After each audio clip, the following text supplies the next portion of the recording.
गुरुर्विष्णु गुरुर्देवो महेश्वरः गुरुर्साक्षात् परब्रह्मः तस्मै श्री गुरुवे नमः। गुरुर्ब्रह्मा गुरुर्विष्णु गुरुर्देवो महेश्वरा गुरुर्साक्षात् परब्रह्म तस्मै श्री गुरुवे नमः।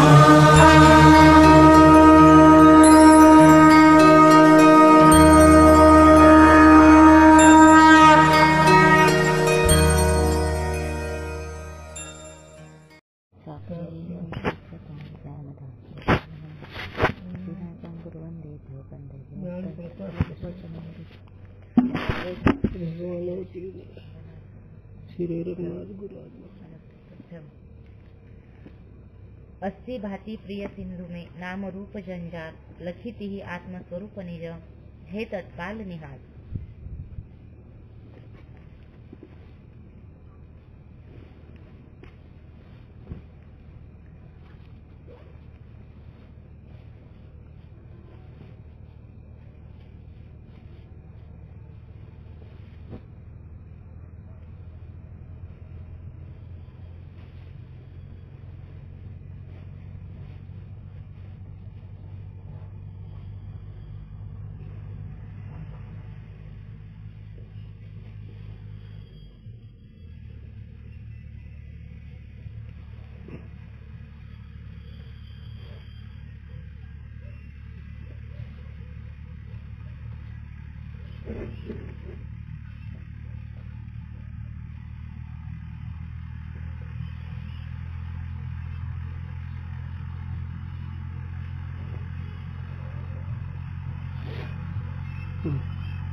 अर्थानुमान प्रमाण निरूपणम नाम द्वितीय प्रकाश प्रारंभ। आता अनुमान प्रकरण सुरुवात आहे, प्रारंभ आहे. दुसरा प्रकाश आहे. पहिला प्रकाश झाला. पहिल्या प्रकाशामध्ये प्रत्यक्ष प्रमा कसे आहे याचा चर्चा केला. आता दुसऱ्या प्रकरणामध्ये अनुमिती अनुमानापासून जी अनुमिती होती त्या अनुमितीवर प्रमा म्हणावं, अनुमितीवर ज्ञान म्हणावं. अनुमान हे प्रमाण आहे. आता त्या अनुमान प्रमाणाचा विचार.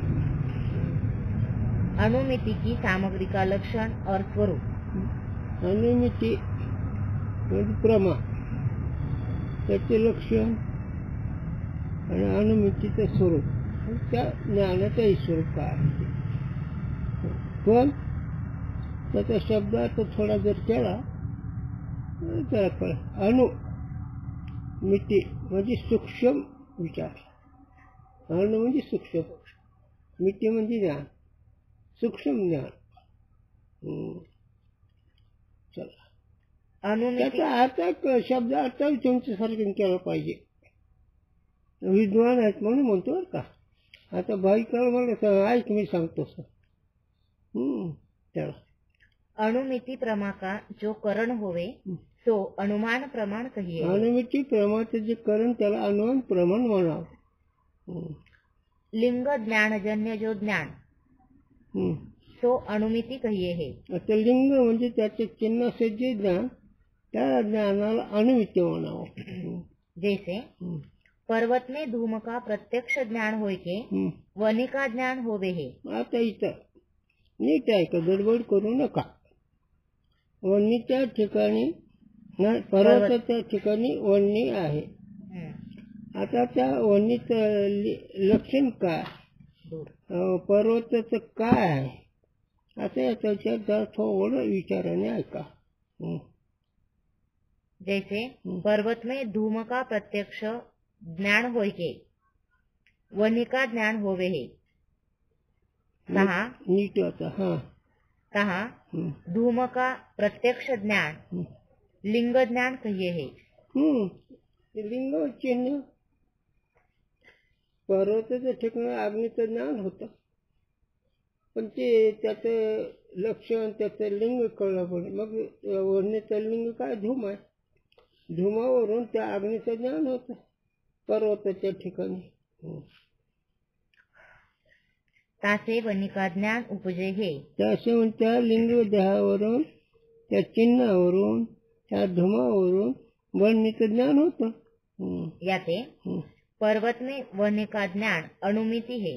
म्हणून पर्वत ठिकाणी अग्नीचं ज्ञान किंवा वर्णीचं ज्ञान अनुमिती आहे. कशावरून? त्या धुमावरून. जाके ज्ञान से साध्य का ज्ञान होवे तो लिंग कहिए हे. ज्याच्या ज्ञानाने साध्यचं ज्ञान होत त्याला लिंग म्हणावं, चिन्ह म्हणावं, लक्षण म्हणावं. मग आता है ना, मग धूम ही काय आहे? वर्णीचं लिंग. चला चला. अनुमिति ज्ञान का विषय साध्य कहिए है. अनुमिती ज्ञानाचा जो विषय, अनुमिती ज्ञानाचा विषय काय? अग्नी. अनुमिती ज्ञानाचा विषय अग्नी म्हणून अनुमिती ज्ञानाचं साधं अग्नी आहे किंवा विषय साध्य, त्याच भाषेत बोलत होतं. अनुमिति का विषय वनी है. अनुमिती ज्ञानाचा विषय अग्नी आहे. हा, याते वनी साध्य है म्हणून वन्नी ही साध्य आहे. धूम ज्ञान ते वनी रूप साध्य का ज्ञान होवे हे. धुमावरून धुमाच्या ज्ञानाने अग्नी ही साध्य त्याचं ज्ञान होतं. याते धूम लिंग है. म्हणून धूम हे त्याचं लिंग आहे अवन्नीचं.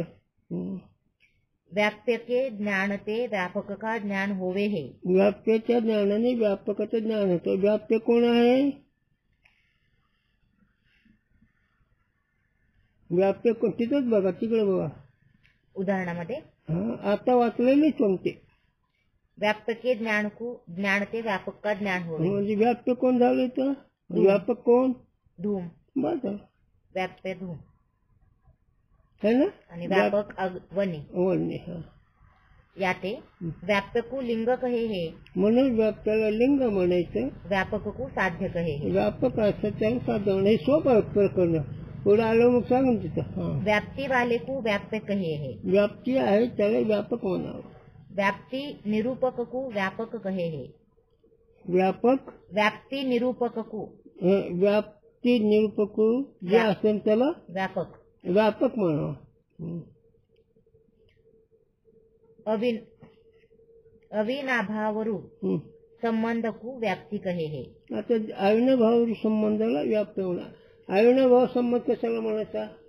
अविनाभाव आहे ना, तर अविनाभाव म्हणजे समवाय संबंध. अविनाभाव म्हणजे समवाय संबंध घ्यायचा. अविनाभाव को म्हणजे त्याचा याचा संबंधच आहे ना, नित्य. हा, म्हणून त्याला अविनाभाव म्हणायचा. आणि विनाभाव संबंध नसतो. मग आता तुमचा आणि त्वचेचा कोणता भाव आहे? अविनाभाव. आणि कपड्याचा तुमचा विनाभाव.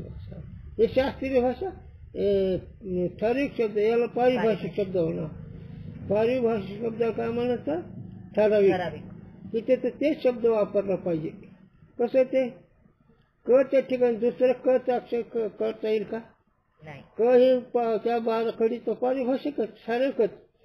ठराविक विषय त्याला पारिभाषिक म्हणावं. म्हणजे विनाभाव आणि अविनाभाव. अविनाभाव म्हणजे व्याप्य व्यापकासारखा. जैसे धूम विषय वनी का अविनाभाव रूप संबंध है. म्हणजे अग्नीचा वन्नीचा धुमाच्या ठिकाणी अविनाभाव संबंध आहे. म्हणजे वन्नी धुमामध्ये असतो. धुमाच्या ठिकाणी धूम म्हणजे धूर. सोई धूम विषय ब्रह्म, धूम विषय वन्नी की व्याप्ती है. म्हणून धुराच्या ठिकाणी वन्नीची व्याप्ती आहे. याते धूम वन्नी का व्याप्य है. म्हणून धूम हे वन्नीचं व्याप्ती आहे.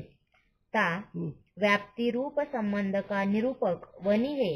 म्हणून व्याप्ती संबंध निरूपक कोण? अग्नी आहे. याते म्हणून धूम का व्यापक वनी है. म्हणून धुमाचा व्यापक वन्नी आहे. मग कळतं ना, वन्नी ही अग्नि. हा? जा विना जो होवे नाही ताका अविनाभाव रूप संबंध. त्याला रेग मारावी. असेल रेग. किती कष्ट घेतलं असलं. पंक्ती कशा लक्षात ठेवलं असेल, कसा विषय घेतला असता, हाताला कसा असतं. आणि परिस्थिती, माझ्या वडिलांनी 5 रुपये पाठवले मला सातून असं. ते माझा शत्रू मुरली हिथे गडप केलं. पैसे सुद्धा येऊ दिले नाही. खोली भाड्याला पैसे नाही. अंतराला पोहोचलो. भिक्षा मागायला फाटली आणि पेन घ्यायला पैसा नसा. पाय घालायला चप्पल नसा. आणि हातामध्ये करायला पैसा नसा. त्याच्यातून गुरुजींनी मला असं शिकवलं.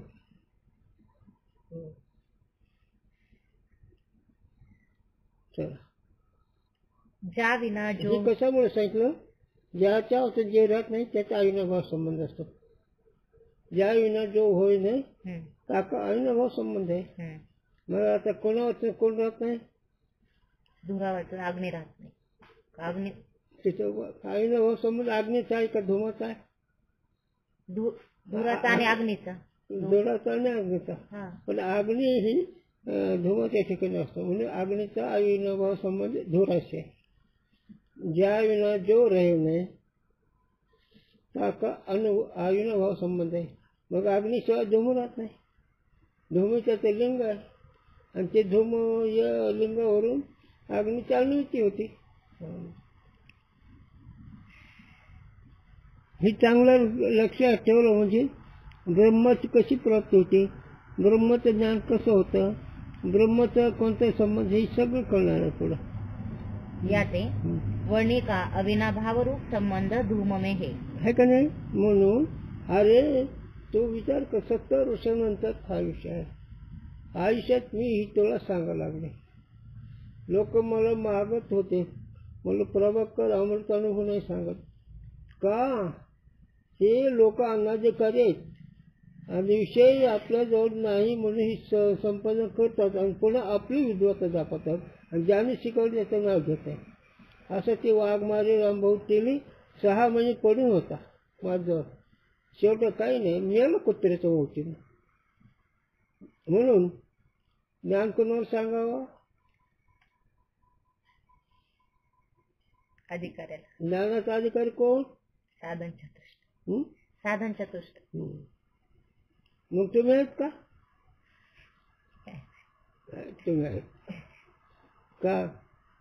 इंद्रियाला विधीचं आचरण आहे, मनाच्या ठिकाणी सद्विचार आहे, झालं अधिकारी. इंद्रियाला विधीचं बंधन नसतं तर माझ्यासमोर बसला नसतं, मी तुम्हाला बोलवलं नसतं. विधीचं आचरण म्हणजे स्वैर वागणे नसणे. विधीचं वागणे म्हणजे स्वैर नसतं, त्याला बंधन शास्त्र. त्याचा अभंग तुम्ही पाहता पाहिजे. तुकोबारायांनी डोळ्याने काय पाहायचं सांगितलं, कानाने काय ऐकत सांगितलं, वाचाने काय बोलायला सांगितलं, हे विधी. किती विधी सांगितलं. चला, म्हणून ज्या विना जो होय नाही ताका आईने भाव संबंध आहे. मग आई वाचून लेकरू नाही का लेकरापासून आई राहत नाही.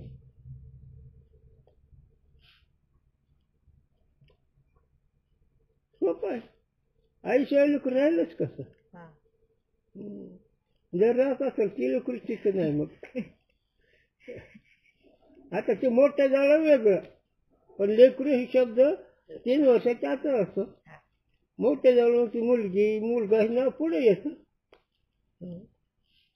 मग जीवाचा आत्म्याचा कोण संबंध आहे?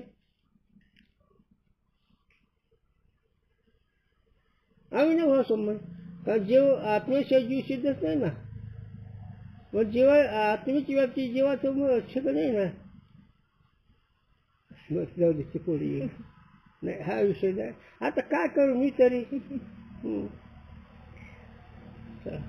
बस जाऊ दे दुसरं आपण.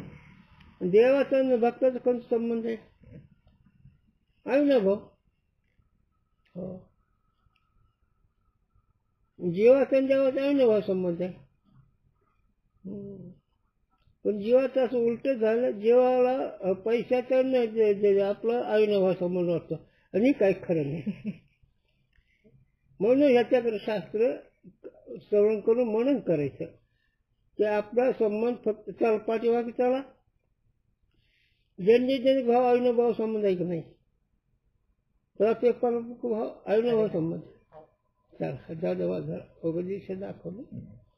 म्हणून शास्त्र कळल्यावर परमार्थाला खूप महत्व येत आहे. परमार्थ म्हणजे सूक्ष्म असं कळते. परमार्थ खेळता येतो, बाहेर नाही खेळता येत. बाहेर एक गाव ना विठोबा केला आपला ते भाविक करतात आणि हे तर नाही खेळ पैठ्या नसतो. पुढे सगळं खेळतो आणि कृती प्रयुक्तीनं परमार्थ दाखवतो. युक्ती आणि कृती परमार्थामध्ये माणूस जीवनमुक्तीचं विलक्षण सुख भोगतो. मग भक्तीमध्ये कसा असावा, कर्मामध्ये कसा असावा, उपासनामध्ये कसा असावा, योगामध्ये कसा असावा, सांख्यशास्त्रामध्ये कसा असावा, वेदनशास्त्रामध्ये कसा असावा, हे आपल्याजवळ कसं नाही करावं त्याच्याकरता हे. आणि हे कीर्तन करून भजन करून कळत असतं. कीर्तन भजन चुकीचं नाही, पण तिथं थांब तर हे कळत नाही.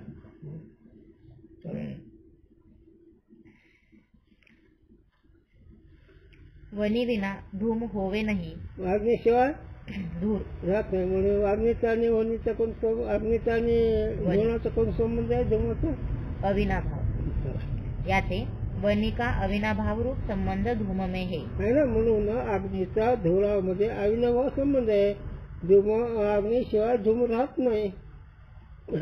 धुमामधून अग्नी नाही, पण अग्नीशिवाय धूम नाही. म्हणून ब्रह्मशिवाय जग नाही. जगा वाचून ब्रह्म राहील, पण ब्रह्मशिवाय जग नाही. म्हणून ब्रह्मचा जगाचा अविनाभाव संबंध. या उपाधी माझे गुप्त चैतन्याशी सर्वगत अविनाभाव संबंध. विठ्ठल जळी सरी भरला, सावरीचा नाही भरला अविनाभाव संबंध. आज मी दृष्टीनं पाहिला जीवनमुक्ती. दृष्टी म्हणजे ज्ञान. मग किती उपयोगाचं आहे. द्राक्ष आंबट्यात म्हणून हाताला येत नाही तसं बोंबलं ना. ही लोक जी वेदांताची टीका करतात, अनाधिकारी लोक, आंधळे लोक. अरे वेदांत ज्ञानोबाने केवढा सिद्धांत सांगितला. अमृतानुभव चांगले 65 मध्ये केवढा सिद्धांत सांगितला. 15 केवढा सिद्धांत सांगितला. म्हणून ही तुला ऐकायचं म्हणून दुसरं काहीच वाटत नाही. त्याचं कारण आहे ते चुकीचं म्हणत आहेत, पण त्यात तथ्य वाटत नाही. म्हणजे अग्नीचा आणि धुमाचा कोणता संबंध आहे? अविनाभाव. वनी में तुला झोप आली का? झोपतो नाही ना. समज लावली का? नाही. समज आता नको. तुला समज शिकवायचंय तो थांब जरा. मग तुझे आई वडील मला शिव्या देते. हे त्या आई वडील शिव्या नाही, पण नावे लागायचं. वनी में धूम का अविनाभाव नाही. धुमाचा अग्नीच्या ठिकाणी अविनाभाव नाही. कारण तप्त लोहपिंड में धूम विना वनी है. आता लोखंडाच्या ठिक आपल्या लोखंडाच्या ठिकाणी धुरा असून अग्नी आहे.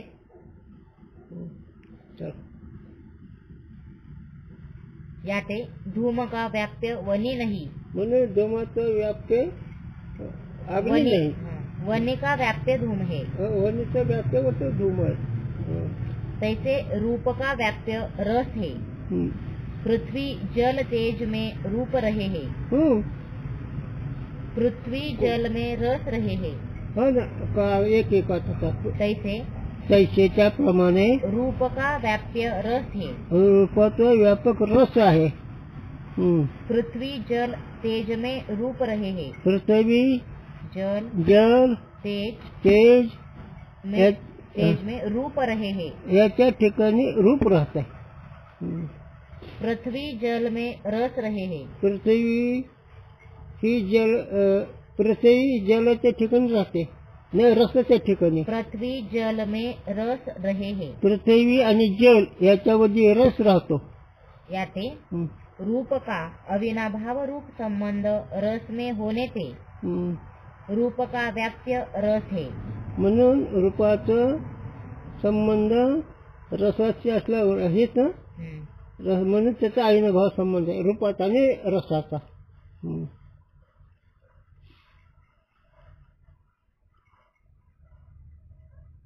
और हं. रूप में रस का विनाभाव है. आणि रूपाच्या ठिकाणी रसाचा विनाभाव विनाभाव आहे. तेज में रस विनाभाव कहिए है. तेजाच्या ठिकाणी रसाचा विनाभाव म्हणजे संबंध नाही. सत्ता रूप की याते हं? सत्ता या ते नाम म्हणून सत्ता सत्ता म्हणजे अस्तित्व रूप की है. रूपाचे आहे. याते रूपाचं अस्तित्व आहे याते म्हणून रस का व्याप्य रूप नहीं.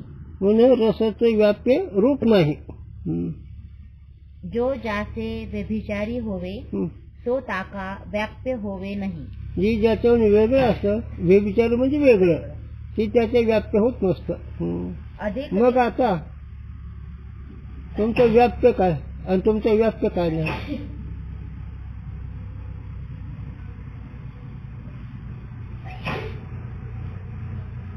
तुमच्या वाचून विद्यार्थी राहत नाही है ना. मग तुम्ही कसे ठरले व्यापक ते व्याप्य तुमच्या ईश्वरची राहत नाही का.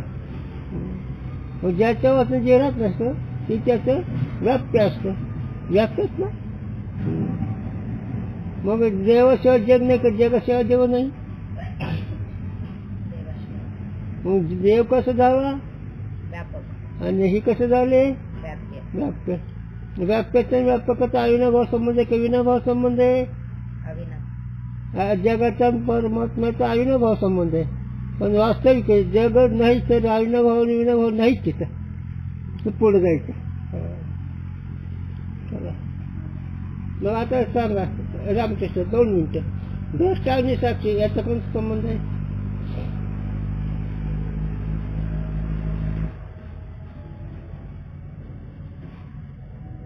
विनाभाव संबंध याचा संबंध आहे की.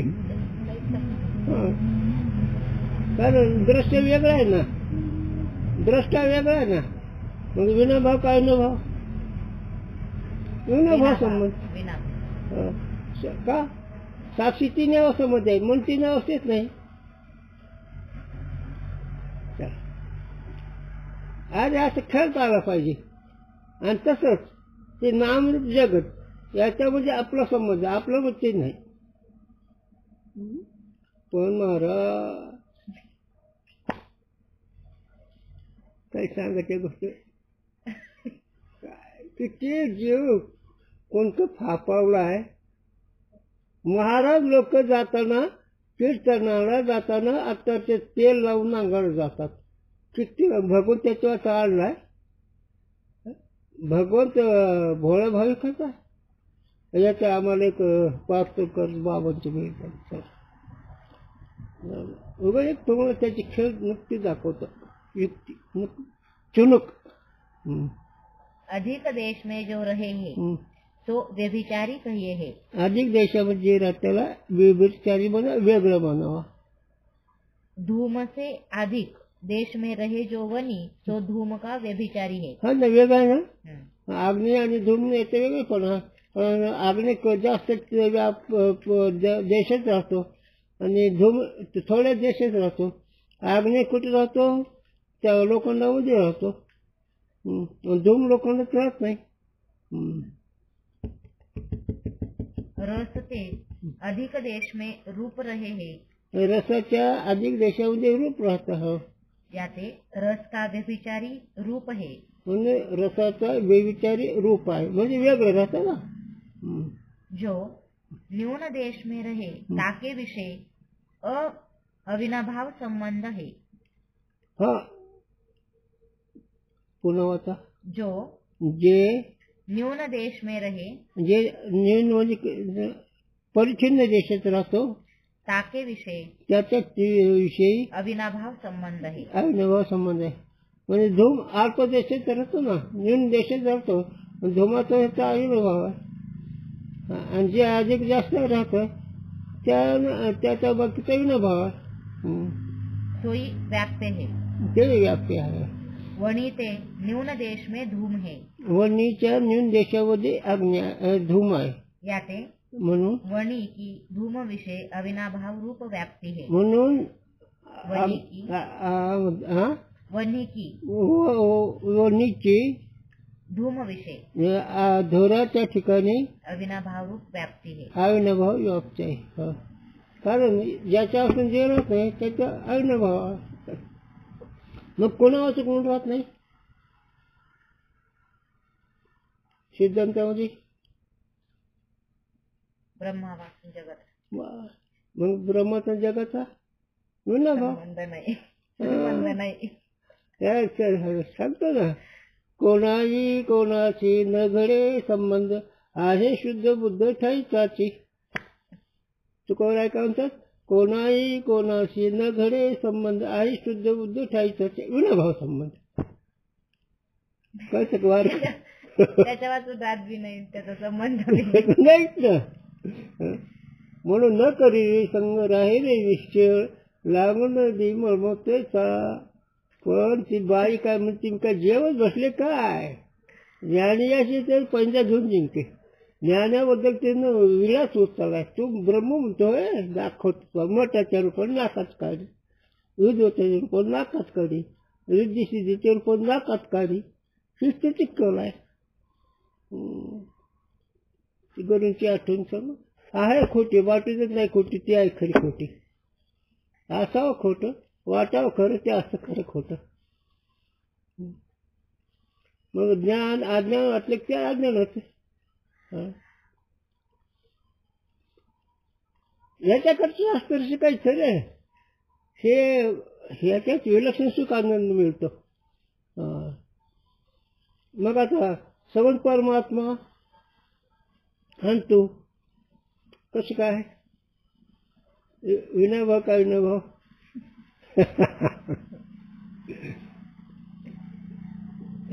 अनुभव करा. जोपर्यंत तुमची सगुण परमात्म्याची वृत्ती आहे धारणा तोपर्यंत. पण सुख कधी तुम्हाला विसरलं का, सुखून तुम्ही कधी वेगळे आहेत का.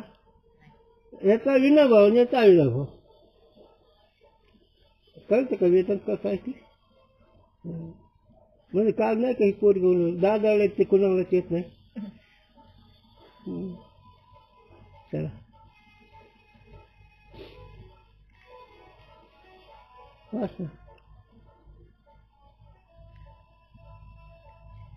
सो धूम व्याप्य है रूपते न्यून देश में रस है. जे न्यून देशावरची व्याप्ती असतं याते रस में रूप की व्याप्ति है. म्हणून रसाच्या ठिकाणी व्याप्ती रूपाची. तिथवाला रस व्याप्य है.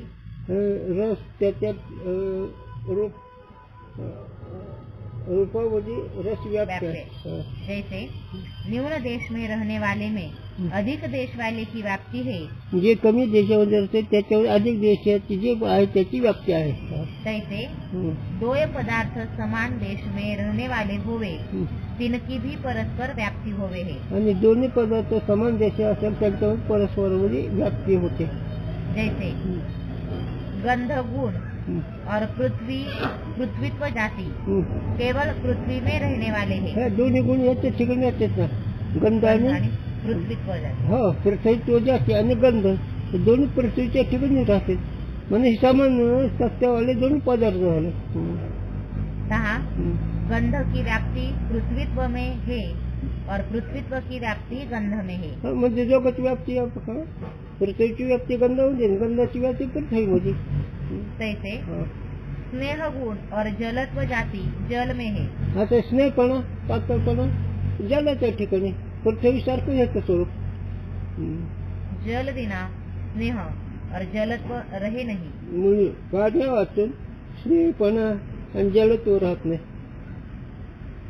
याते समदेश वृत्ति होने ते परस्पर व्याप्तीवाले होने से व्याप्य है. म्हणून समान देशामध्ये असणारे दोन्ही पदार्थ परस्पर व्याप्य आहेत.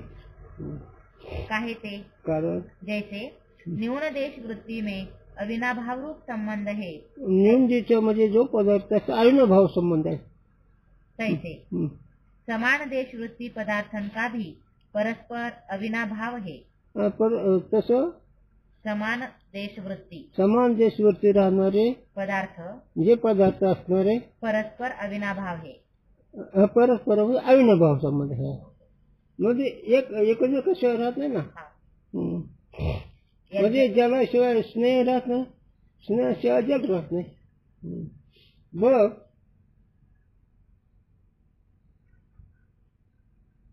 सिद्धांताला याचा संबंधच नाही. त्याला कोणाची गरजच नाही. दुसरी वस्तूच नाही तर सूर्याचा प्रकाशाचा कोणा संबंध आहे? सूर्याचा प्रकाश अविनाभाव संबंध आहे. पण सूर्याच्या प्रकाशाचा दुसराच काही संबंध आहे का?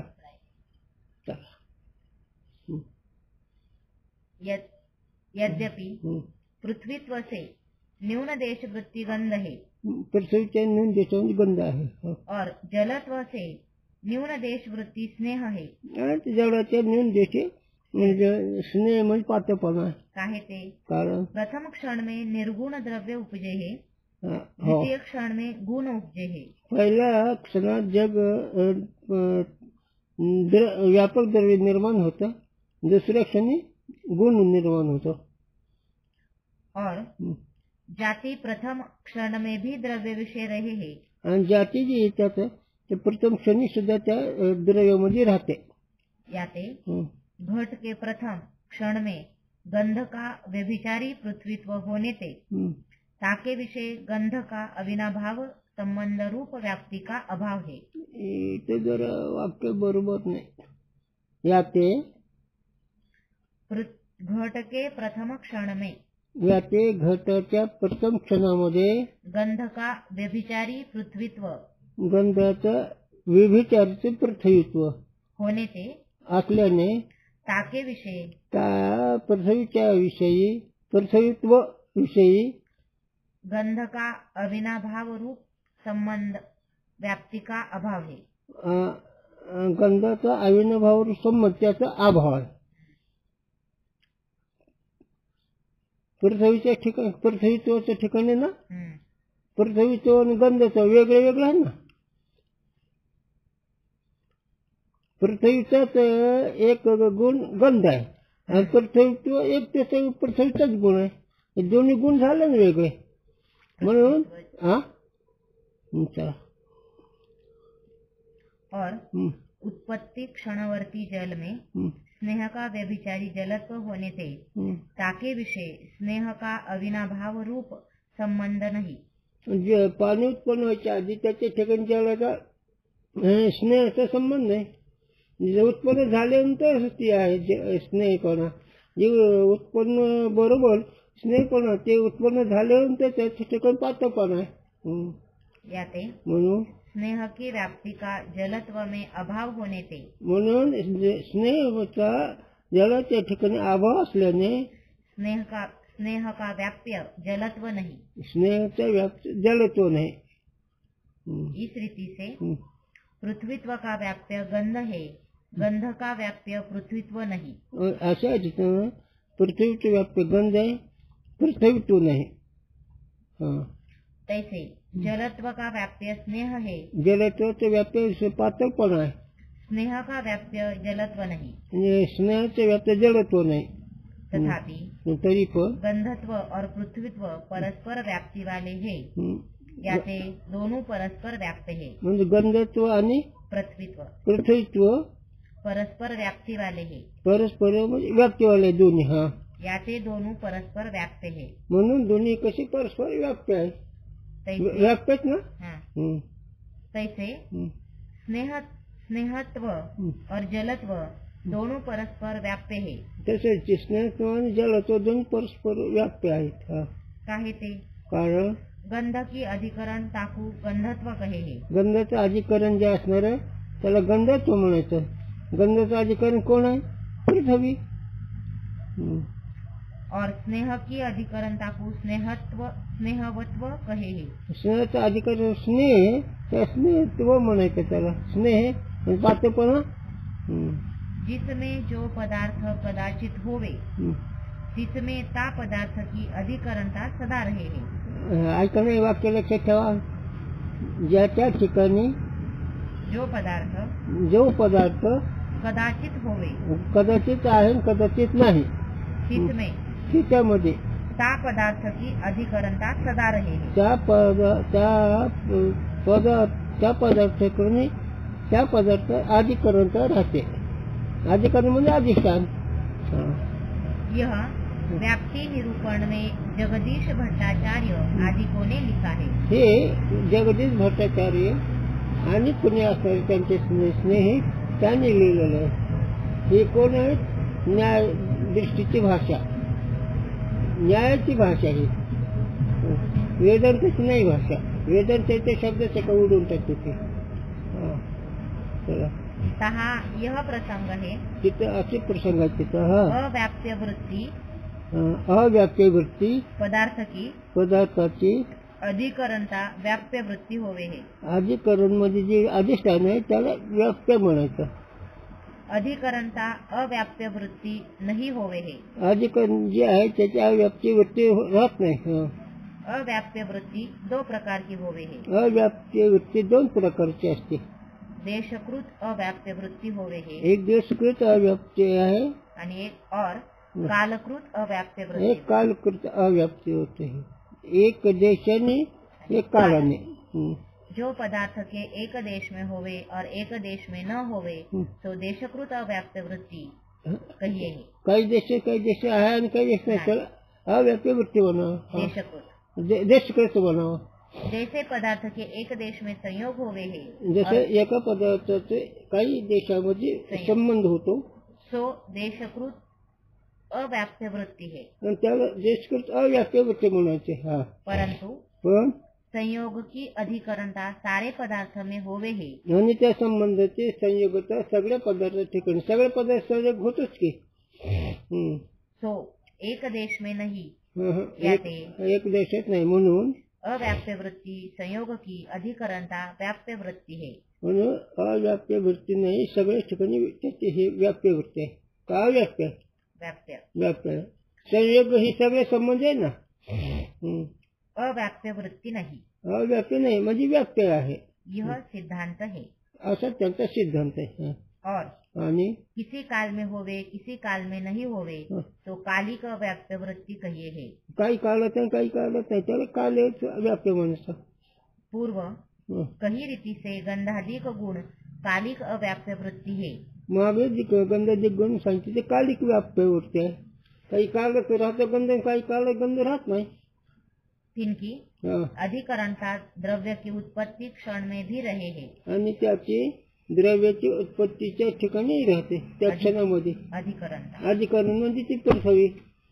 याते गंधत्व रसत्व पृथ्वीत्व जलत्व के समदेश समकाल वृत्ती है. म्हणून ज्याचे जे गुणधर्म आहेत ते पृथ्वीच्या बरोबर राहतात, जलाच्या त्याच्या बरोबर. यह न्याय रीती समाधान है. ही न्याय रीतीनं तुमचं ऐकणाऱ्याचा किंवा त्या प्रकरणाचं समाधान आहे. और आता वेदांत मत में तो निर्गुण द्रव्य उपजे नहीं. आणि वेदांत मतामध्ये हे निर्गुण द्रव्य हे नाही मानलं. आणि वेदांत मतामध्ये निर्गुण द्रव्य उत्पन्न होतच नाही. म्हणजे किती काय बोलतो हे सुद्धा कळत नाही माणसाला. निर्गुण द्रव्य हे निर्गुण द्रव्य मानलंय. आणि वेदांत मतामध्ये निर्गुण द्रव्य नाहीत, आकारयुक्त द्रव्य राहत आहे. प्रथम ही सगुण होवे है. म्हणजे पदार्थ उत्पत्ती त्याच क्षणात सगुण पदार्थ उत्पन्न होतो. याते म्हणून गंध रस के भी पृथ्वीत्व जलत्व व्याप्य है. म्हणून जलत्व गंधत्व गंध जलत्व हे पृथ्वीचं व्याप्य आहेत. कारण निर्गुण नाही ना यांच्यामध्ये द्रव्य, आणि ह्यांच्यामध्ये निर्गुण आहे. म्हणून याच्यामध्ये कसं जगताचं कारण काय? अणु. अणु रेणू त्रिणू पंचणूक असं त्याचं आहे. अणु म्हणजे कशाला म्हणतात त्या झरेकतून बारीक नसते ना त्याचा 6वा हिस्सा त्याला अणु म्हणायचा. ते दिसणारच एक रेणू आणि त्याचे 6 हिस्से केले जायला म्हणजे अणु इतकंच. आणि हे आहे निर्गुण आणि हे निर्गुणापासून हे सगुण पुन्हा होतं. हे न्यायाचा सिद्धांत आहे. पण वेदांत मतामध्ये कोणताच पदार्थ आमच्या मते निर्गुण नाही उत्पन्न होतो तो सगुणच आहे. अनुमिति ज्ञान में व्याप्ति के ज्ञान की अपेक्षा प्रकार. अनुमिति ज्ञानामध्ये व्याप्ति के ज्ञान की अपेक्षा प्रकार. अपेक्षा प्रकार म्हणजे अनुमितीमध्ये व्याप्ती त्याच्या ज्ञानाचं प्रकार म्हणजे अनेक प्रकार. कुंडली ही तुम्हाला प्रक्रिया ही सूक्ष्म प्रकरण तुम्हाला स्वरूप चिंतनाला महत्वाचं आहे. ब्रह्म व्यापक आहे का, ब्रह्माची व्याप्ती आहे का, जगामध्ये काही आहे का असं आहे ते खूप चिंतन आहे. पण अगोदर नैयकच का सांगतात ते नैयकच प्रकरण करण्याची तुम्हाला सूक्ष्मता किती जरी असली तरी वेदांतामध्ये त्याची काही मत नाही. ते सूक्ष्म फक्त डोके पुढे आहे. त्याला एकच दर्शन दिलं गुरुजीने डोंगर कोऱ्याचा जोंधळा काढायचा तसं नैयकच मत आहे. डोंगर फोडायचा एवढीच काढायचं. आमच्या मत तसं नाही.